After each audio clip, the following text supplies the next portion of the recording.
નમસ્કાર વિદ્યાર્થી મિત્રો, સ્વાગત છે તમારું તમારી પોતાની યુટ્યુબ ચેનલ માય ક્લાસમાં. આજે આપણે ભણીશું ધોરણ 9 વિકાસ ગણિત અર્ચિત પોથીમાં પ્રકરણ 12માં ઉદાહરણ 2. આંકડાશાસ્ત્રમાં જો પ્રકરણ 12 આંકડાશાસ્ત્રમાં ઉદાહરણ 2 જો વિદ્યાર્થી મિત્રો, એ પાઠ્યપુસ્તક પાના નંબર 132 ઉપરથી 139 ઉપર આપેલું છે. હવે આપણે ઉદાહરણ 2ની રકમ વાંચો. રકમ શું છે? જુઓ, ₹20,000 માસિક આવક ધરાવતા એક કુટુંબે જુદા જુદા શીર્ષક હેઠળ થતા માસિક ખર્ચનું નીચે પ્રમાણે આયોજન કર્યું હતું. જો આ માસિક ખર્ચ આપેલું છે. કરિયાણું તો કે ₹4,000, ભાડું તો કે 5,000, બાળકોનું શિક્ષણ તો કે 5,000, દવાઓ તો કે 2,000, બળતણ તો કે 2,000, મનોરંજન તો કે 1,000 ને પ્રકરણ તો કે 1,000. હવે ઉપરોક્ત માહિતીના આધારે આપણે એનો લંબ આલેખ દોરવાનો થાય છે.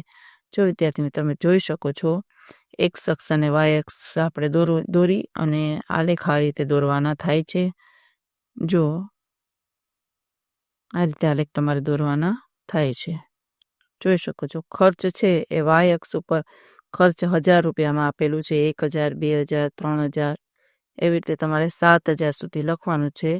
અને એક્સ અક્ષ ઉપર છે, એક્સ અક્ષ ઉપર એ બજેટ આપેલું છે. કરિયાણું, ભાડું, બાળકોનું શિક્ષણ, દવાઓ, બળતણ, મનોરંજન અને પ્રકરણ એવી રીતે એક્સ અક્ષ ઉપર આ બજેટ આપેલું છે, તમે જોઈ શકો છો. અને વાય અક્ષ ઉપર ખર્ચ ₹1,000 આપેલું છે. તો આવી રીતે તમારે છેક ₹7,000 સુધી 1,000, 2,000, 3,000 એમ પ્રમાણમાં લેવાનું છે. ચાલો વિદ્યાર્થી મિત્રો, જોઈ શકો છો તમે.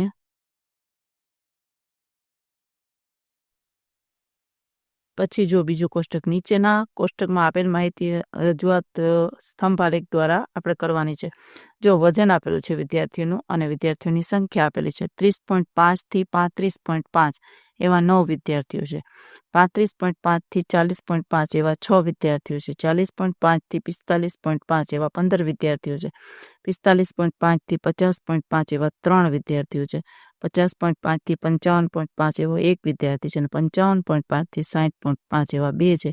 તો ટોટલ વિદ્યાર્થીની સંખ્યા 36 છે. હવે આના ઉપરથી આપણે એનું સ્તંભ આલેખ દોરવાનું છે. જો વિદ્યાર્થી મિત્રો, આવી રીતે તમને દેખાડું એ રીતે તમે સ્તંભ આલેખ દોરો અને પ્રમાણમાં વાય અક્ષ પર તમારે 1 સેમી 1 બરાબર 2 લખવાનું છે. 2 વિદ્યાર્થીની સંખ્યા લેવાની થાય છે. જોઈ શકો છો વિદ્યાર્થી મિત્રો, આવી રીતે આલેખ તમારે દોરવાનો થાય છે. જો એક્સ અક્ષ ઉપર વિદ્યાર્થીઓના વજન આપેલા છે. 30.5, 35.5, 40.5, 45.5, 50.5, 55.5 અને 60.5.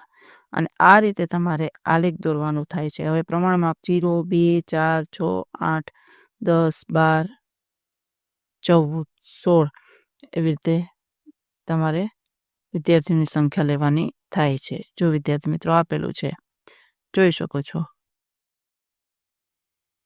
આ રીતે તમારે આલેખ દોરવાનું થાય છે. ચાલો વિદ્યાર્થી મિત્રો, આજના વિડીયો લેક્ચરમાં આટલું જ છે. તમને આ વિડીયો ગમ્યો તો લાઈક કરશો, તમારા મિત્રો સાથે શેર કરશો અને મારી ચેનલને સબસ્ક્રાઈબ પણ કરશો. આવજો.